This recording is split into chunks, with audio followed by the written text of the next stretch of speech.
तो recently he attack on Titan season 4 का 3rd episode air हो चुका है एंड वेट, क्या ये सही वक्त है इस वीडियो को बनाने का? व्हाटएवर। तो हेलो एवरीवन, स्वागत है आपका आज के इस ब्रांड न्यू वीडियो में। After a long wait Attack on Titan का फाइनल सीजन एयर होना स्टार्ट हो गया है। I mean, ये कोई हैरानी की बात नहीं है after all the Covid situation and all. तो अपने बाकी सीजन की तरह ही अटैक ऑन टाइटन का सीजन 4 भी एक एंटिसिपेटेड शो है इस साल का, जिनका सभी लोग बेसब्री से इंतजार कर रहे थे। After looking through the first episode of the series, इसने इतना कुछ खास इंप्रेशन नहीं छोड़ा मेरे ऊपर, क्योंकि मैंने इस आर्क का फर्स्ट चैप्टर ऑलरेडी पढ़ लिया था and that was not enough कि मैं इस पूरे सिनेरियो के प्रीमाइस को समझ पाऊं। And I think most of the non मांगा रीडर्स भी इस फर्स्ट एपिसोड को क्लियरली नहीं समझ पाए होंगे। इसीलिए मैंने सोचा कि क्यों ना मैं सेकंड एपिसोड को एयर होने के बाद इस वीडियो पे काम करूं, क्योंकि पूरा देखने के बाद ही मैं फर्स्ट और सेकंड हाफ को ठीक से इंटर रिलेट कर पाया।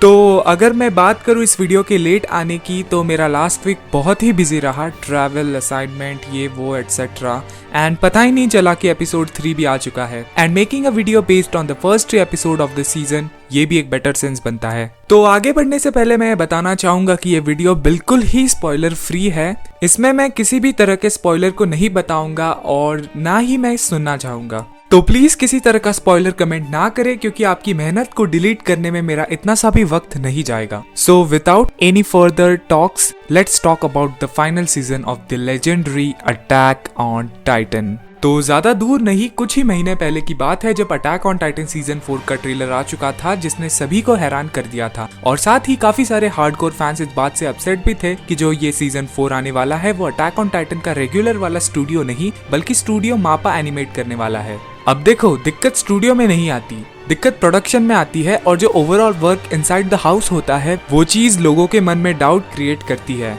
देयर इज अ एनीमे, उसके 3 सीजन आ चुके हैं। It has created a huge fan base commercially and most importantly उसकी जो पूरी टीम है, the production house, animators, director, they all know उन्हें क्या करना है। They all know the magic ingredient necessary to create the whole thing they have been doing for the last couple of years. And तुम्हें कहा जाता है कि उस शो के ओरिजिनल क्रिएटर्स के बजाय उन्हें कोई दूसरा एनिमेशन स्टूडियो एनिमेट करने वाला है। तो ऑफ कोर्स सवाल तो काफी सारे आने लगेंगे, लेकिन अभी जब मैं इस बात को काफी ध्यान से समझ चुका हूँ तो मेरे सारे डाउट क्लियर होते दिख रहे हैं मुझे। देखो, इस वीडियो में मैं इस बारे में बात नहीं करूंगा कि क्यों स्टूडियो विड को रिप्लेस किया गया मापा से, क्योंकि हमें ये समझना जरूरी है कि क्या ये डिसीजन सही था या नहीं। Let's talk about studio Wit. Studio Wit ये पिछले 5-6 सालों से अटैक ऑन टाइटन पे काम कर रहा है एंड दैट्स इट। अगर मैं अटैक ऑन टाइटन के पिछले 3 सीजन के बारे में बात करूं तो स्टूडियो विड ने उस पे जिस तरह से काम किया है, they left a great impact on the audience. Animation की बात करूं तो विड स्टूडियो का काम काफी लाजवाब था। उनका एनिमेशन लेवल मैड हाउस या बोन्स जैसा तो नहीं था, बट स्टिल काफी अच्छा था।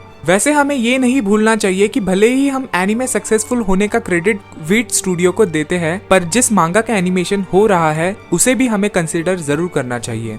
अटैक ऑन टाइटन ये काफी वेल रिटन स्टोरी है, और इसीलिए ये जिन थीम्स को दर्शाते हैं उन्हें एक सही मैनर में एनिमे में पोर्ट्रे करना एक नेसेसिटी बन चुका था। अब जैसे हमें पता है कि अटैक ऑन टाइटन का वर्ल्ड काफी डार्क है, कैरेक्टर्स, विजुअल्स और एक यूनिक स्टाइल, सभी के ऊपर बारीकी से काम करने में विड स्टूडियो ने अपनी तरफ से कोई कसर नहीं छोड़ी। यहाँ तक कि एनिमे अडाप्टेशन में भी हमें किसी तरह की कमी महसूस नहीं हुई। So what makes them to replace Wit Studio from MAPPA? Well, अगर हम मापा की बात करें तो मापा इज अनदर ग्रेट स्टूडियो जो अपना अच्छा खासा स्टेटस बना चुका है from the last few years. तो एक बार जरा सोच कर देखो कि ऐसा कौन सा डिफरेंस है विड स्टूडियो और मापा में जिसमें मापा प्लस पॉइंट में आता हो। वेल, जवाब है एनिमेशन। मैं ऐसा बिल्कुल कह सकता हूँ कि ये एक अनपॉपुलर ओपिनियन होगा, पर मेरी राय में MAPPA is better than Wit Studio अगर बात ओवरऑल एनिमेशन की हो। अगर हम मापा की हिस्ट्री देखें तो मापा ने काफी सारे कमाल के एनिमे पर काम किया है। MAPPA has worked on Darling in the Franxx, Terror in Resonance, Dororo, God of High School और भी काफी सारे प्रोजेक्ट्स, और ये सारे एनिमे हिट लिस्ट में आते हैं। पर जैसा मैंने पहले कहा कि जो इम्पैक्ट विड स्टूडियो ने ऑडियंस पर किया है उसे कोई और रिप्लेस नहीं कर सकता, और ये काफी हद तक सही भी है। Remember all the mind blowing moments from the previous season of attack on Titan. वो कुछ सीन जिन्हें देखकर आपके रोंगटे खड़े हो जाते थे, यही impactful story and characters Wit Studio ने उनके अडाप्टेशन में दिखाए हैं। अब जब हम नजर डालते हैं अटैक ऑन टाइटन सीजन 4 पर, तो हम देखते हैं कि थोड़ा डिफरेंस तो हमें दिखाई देता ही है between the previous 3 season and season 4। तो ये सारी बातें हो गई एनिमेशन की। Now moving towards the story. Last season 3 में हमने देखा था कि एक काफी बड़े वॉर में बर्टोल्ड पकड़ा जाता है और ज़ीक ही नियरली गेट्स कैप्चर्ड, लेकिन वो बच जाता है। कोलोसल टाइटन पास ऑन हो जाता है आर्मिन को। Historia becomes the true queen और सभी लोग एक पीसफुल साम्राज्य की स्थापना होते देखते हैं with in the walls. But एक मिस्ट्री वो भी होती है जो एरन येगर अपने अंदर अपनी उस खामोशी के जरिए बयां करता है। The mystery behind the walls.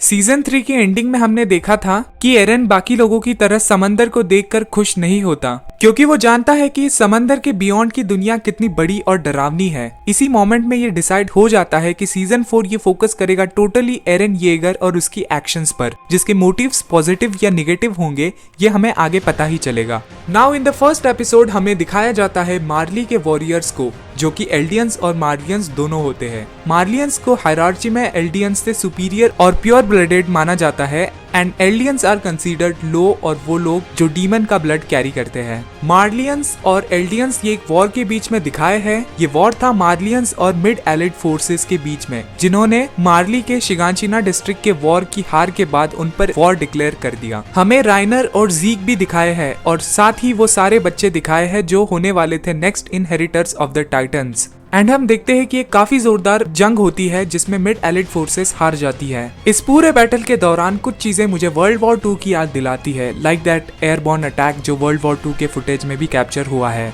So the first episode was all about the battle, जिसमें आपको वही इवेंट्स दिखाए हैं जो मार्ली आर्क के मांगा के स्टार्टिंग वाले चैप्टर्स है, और ये इनफ नहीं है हमें समझने के लिए। फिर हम आते हैं इसके सेकंड एपिसोड पर, द एपिसोड जहां तुम्हें इस पूरे प्रीमाइस का वेल एक्सप्लेन्ड प्लॉट समझा दिया जाता है, which was the entire history of Eldian-Marlian relationship, the island of demons, Paradise Island, और उस सवाल का जवाब जो हम हमेशा से जानना चाहते थे, The Warriors and their mission।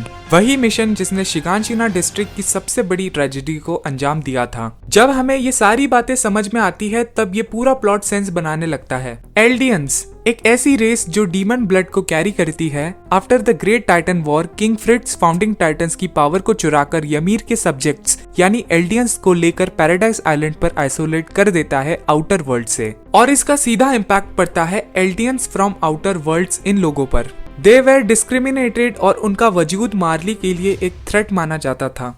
Current Eldians मार्लियंस का प्राइमरी गोल यही होता है कि वो अपने पूर्वजों के किए पापों का प्रायश्चित करें, और वो करने के लिए वॉरियर्स यानी एल्डियंस जो पैराडाइज आइलैंड के ऑपरेशन पर काम कर रहे हैं, वो फाउंडिंग टाइटन की पावर यानी एरन येगर को जल्द से जल्द कैप्चर करें। इन दोनों एपिसोड में इतनी डिटेल्स को कवर नहीं किया है, बट आउटर वर्ल्ड में होने वाली एक्टिविटीज को काफी क्विक दिखाया गया है, because the age of Titan is gonna extinct soon. और जीक के हिसाब से अगर उन्होंने 1 साल के अंदर एरन को कैप्चर नहीं किया तो लोगों का एल्डियंस और मार्लियंस पर से विश्वास हट जाएगा और इसके कॉन्सिक्वेंसेस एल्डियंस को भुगतने पड़ेंगे।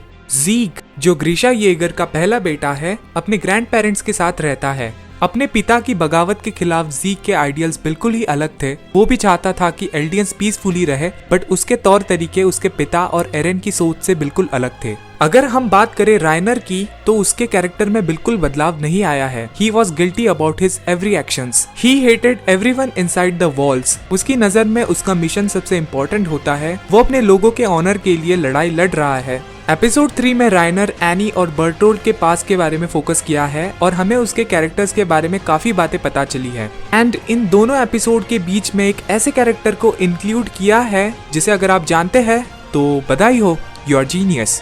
तो इससे ज़्यादा डिटेल्स पर मैं नहीं जाने वाला, नहीं तो मैं आपको जर्मन हिस्ट्री और वर्ल्ड वॉर 2 के बारे में बता बैठूंगा और आप खुद कुछ फिगर आउट नहीं करेंगे। तो अटैक ऑन टाइटन सीजन 4 के एंडिंग और ओपनिंग मुझे काफ़ी हद तक पसंद आए हैं। तो ये सीजन 1 पार्ट में कंप्लीट होगा या 2 पार्ट्स में, नो आइडिया, बट जो भी हो आगे ये बहुत ही ज़्यादा इंटरेस्टिंग होने वाला है। So keep watching the series, और मैं मिलूंगा आपको किसी और वीडियो में। वीडियो पसंद आई तो इसे लाइक करें, कमेंट भी करें और चैनल को सब्सक्राइब करना ना भूलें। See you around in the next video.